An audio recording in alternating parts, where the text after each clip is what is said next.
Samarqand shahri yana bir yirik anjuman jamoat salomatligi va xavfsizligini ta'minlash maqsadida transmilliy narkotahdidlarga qarshi kurashish mavzusidagi xalqaro forumga mezbonlik qilganidan xabaringiz bor. Tadbirda 50 dan ortiq davlatlar vakillari hamda 500 dan ziyod xalqaro ekspertlar ishtirok etgani ham uning nufuzidan darak berib turibdi. Forum doirasida sohada olib borilayotgan ishlarga bag'ishlab tashkil etilgan ko'rgazmada giyohvandlikni erta tashxislash va davolash xizmatlari borasidagi davlat siyosati va institutsional islohotlar ham keng o'rin olgan bo'lib, bu ishtirokchilarda katta taassurot qoldirdi. Uning taqdimotida qayd etilganidek, O'zbekistonda bu tizimni yo'lga qo'yish uchun birinchi o'rinda normativ, tashkiliy va kadrlar ta'minoti kabi eng muhim asoslar yaratildi. Shuningdek, yordam ko'rsatish marshrути ishlab chiqilib, amaliyotga kiritildi. Ko'rgazmada mamlakatimizdagi tegishli muassasalarga alohida maydon ajratilgani ham diqqatga sazovor. Sog'liqni saqlash vazirligi tizimida narkologik xizmati qanday tashkil qilinganligini barcha bosqichlarini biz mana shu ko'rgazmada namoyon qilyapmiz. Bu ko'rgazmaning asosiy qilishimizning maqsadi har bir bosqichni, ya'ni tez tibbiy yordam, shoshilinch tibbiy yordam, diagnostika, davolash, reabilitatsiyasini hamma tomonlama O'zbekiston eng jahon tajribasi asosida olib borilayotganini ko'rsatyapmiz. Bu nimadan dalolat beradi? Tez tibbiy yordamning brigadalari har doim shay turganligi va odamning, ayniqsa inson qadrining birinchi o'rinda turishini namoyon qilyapmiz. Ko'rgazmaning Sog'liqni saqlash vazirligi bo'lmasda mamlakatimizda narkologik bemorlarga qanday yordam ko'rsatilishi atroficha namoyish etilganligini alohida ta'kidlash zarur.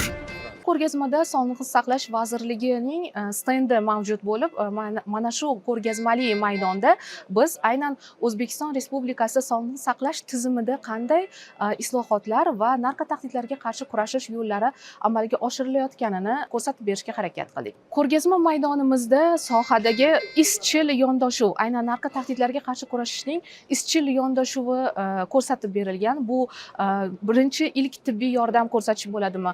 Uni to'g'ri tashxislash bo'ladimi? Bundan tashqari uni davolash va hamda ijtimoiy holatda o'zini tiklab olish, ya'ni reabilitatsiya masalalari ham albatta inobatga olingan.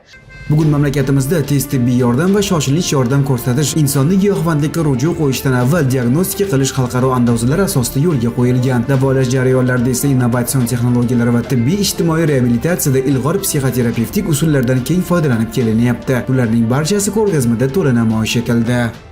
Butun jahon talablariga javob beradigan, standartlarga javob beradigan asbob-uskunalarimiz turibdi. Ular bilan biz to'liq analiz qilishimiz mumkin. Hamda bu yerda biz imkoniyatimizni kengaytirib beradigan standartlarimiz 65 ta standart olib kelganmiz. Bular orqali biz hammani aniqlab beramiz.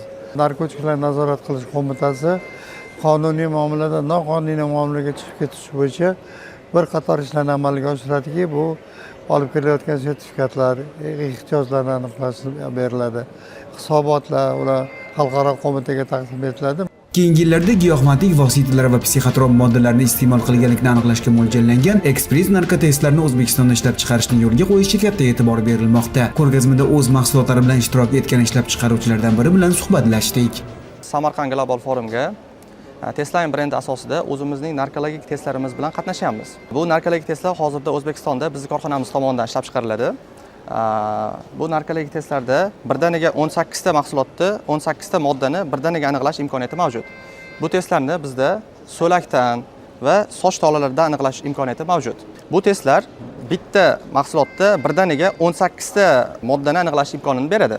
Bunga misol qilib, masalan, so'lakdan tekshiradigan testimiz 15 tagacha mahsulot, sochdan tekshiradigan mahsulotlarimiz 20 dan oshiq moddalarni aniqlashda yordam beradi.